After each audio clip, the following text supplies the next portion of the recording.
ఓం నమ శివాయ. హాయ్ అండి, అందరికీ నమస్కారం. ఈశ్వరి జ్యోతిర్వాస్తు కేంద్రం scientific research centre, Tiruchanur, Tirupati. నా పేరు శివకుమార్ స్వామి కాగిద్ద. అయితే జాతకంలో సూర్య భగవానుడి గురించి చెప్పుకోవాలంటే, సూర్యుడు 11వ ఇంట్లో కానీ 6వ ఇంట్లో కానీ ఉన్న జాతకాలు చాలా గొప్పగా రాణించిన వాళ్ళు ఉన్నారండి. లేదా సూర్యుడితో పాటు బుధాదిత్య యోగం, బుధుడు కూడా కలిసి ఉంటే అది బుధాదిత్య యోగం అవుతుంది. వీళ్ళు గొప్పగా రాణిస్తారు, గొప్పగా కలిసి వస్తుందండి. ఉదాహరణకి బుధాదిత్య యోగం ఉన్న వాళ్ళు వ్యాపారాల మీద ఎక్కువ మక్కువ ఉంటుంది.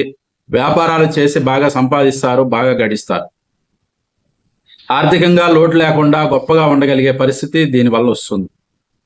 అట్లాగే ఈ సూర్యుడు 11వ స్థానంలో గనక ఉంటే వాళ్ళు ఐఏఎస్లు, ఐపీఎస్లు, ధర్మశాఖల్లో పనులు చేసేవాళ్ళు, జడ్జిలు, ఇట్లాంటి వాళ్ళు ఉంటారు.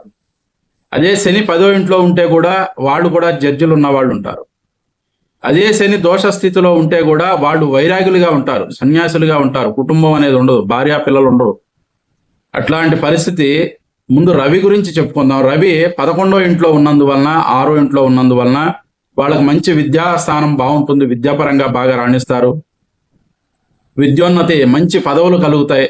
అట్లాగే తండ్రి కూడా ఉన్నతమైన పదవిలో ఉండి, ఎగ్జాంపుల్ వాళ్ళ తండ్రి ఐఏఎస్ అయ్యి ఉండి కొడుకు కూడా ఐఏఎస్ అవటం, ఇట్లాంటివి కేవలం ఈ సూర్యుడి వల్ల మాత్రమే లభిస్తుందండి. ఇట్లాంటి ఫలితం సూర్యుడు చాలా గొప్పగా ఫలితాలు ఇస్తాడు.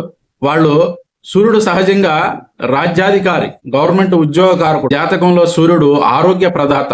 ముఖ్యంగా ఆరోగ్యాన్ని, వాళ్ళకి మంచి జీవన విధానాన్ని, అట్లాగే జీవిత ఆయుర్దాయాన్ని కూడా ఇచ్చేవాడు సూర్యుడే. జీవితం అంటే ఎక్కువ కాలం 100 సంవత్సరాలు పైబడి జీవితం గడుస్తుంది, ప్రాణం హాయిగా ఉంది అని అంటే, ఆ జీవుడు ఉన్నాడు దేహంతో పాటు అని అంటే అది కేవలం సూర్యుడు మంచి స్థానంలో ఉండటం వలన జరుగుతుంది. సూర్యుడు ఆర్థికంగానూ బలం చేస్తాడు, ఆరోగ్యంగానూ బలం చేస్తాడు, కీర్తి ప్రతిష్టలు ఇస్తాడు. అట్లాగే తండ్రి తరపు నుంచి మంచి గౌరవ మర్యాదలు కలుగుతాయి.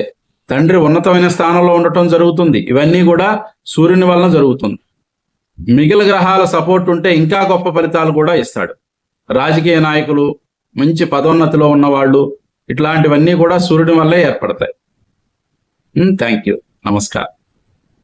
సబ్స్క్రైబ్ చేయండి, లైక్ చేయండి, షేర్ చేయండి మరిన్ని వీడియోల కోసం.